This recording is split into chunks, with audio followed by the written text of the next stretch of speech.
You know, before any of those huge cyber attacks hit the news, they all start with a single, almost silent first step. Today, we're going to break down that very first move, active scanning. Let's peel back the layers and see how it all really begins. So that's the big question, right? In the absolute vastness of the internet, with billions and billions of devices, how does an attacker even start to pick a lock? Well, it's actually not nearly as random as you might think. Honestly, the best way to picture it is this. Forget all the complex code for a second, and just imagine a burglar casing a neighborhood. They're not breaking in just yet, they're just looking.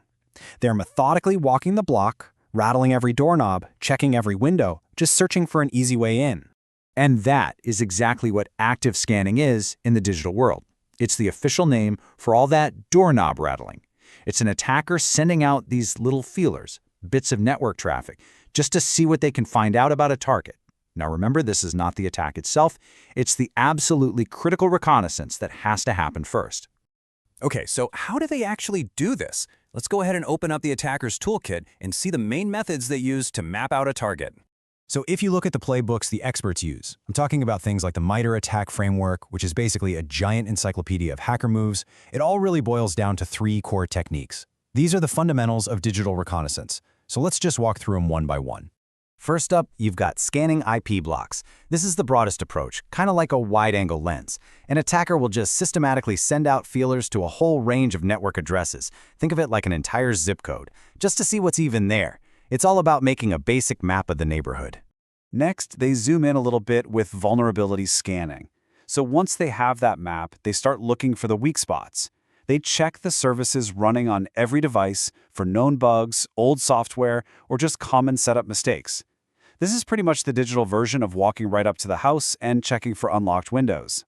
And finally, there's word list scanning. Now this one's a little more clever.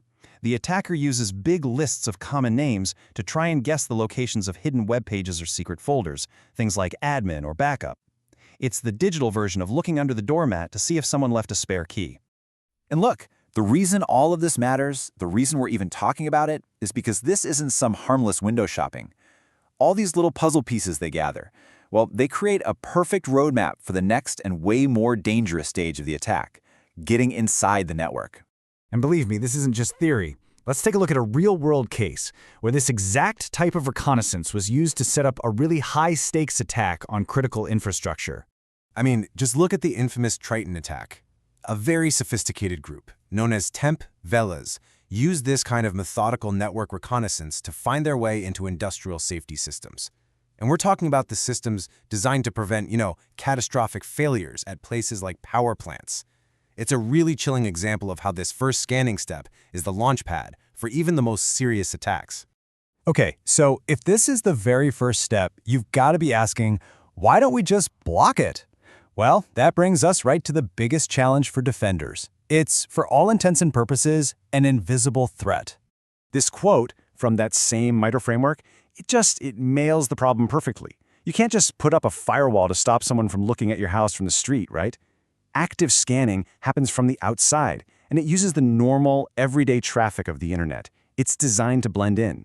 So since you can't really prevent it, the whole strategy has to shift. Defenders don't waste time trying to build a bigger wall. They focus on getting much, much better at spotting the person casing the joint. It's all about detection, not prevention. The entire game really turns into a classic signal versus noise problem. I mean, think about it. On the internet, there are trillions of data packets flying around every single second. A defender's job is to find the tiny handful of packets that represent somebody rattling the doorknobs. It is a true needle in a haystack problem. So what are they even looking for? What is that signal? Well, normal traffic. It has a rhythm, right? A predictable flow from places you expect. But a scan, it's jarring, it's chaotic. It's traffic coming from weird sources, creating these bizarre data flows, or even sending digital messages that are broken on purpose. Those are the subtle clues defenders are hunting for. So defenders, they're using these super sophisticated tools to hunt for these exact kinds of clues.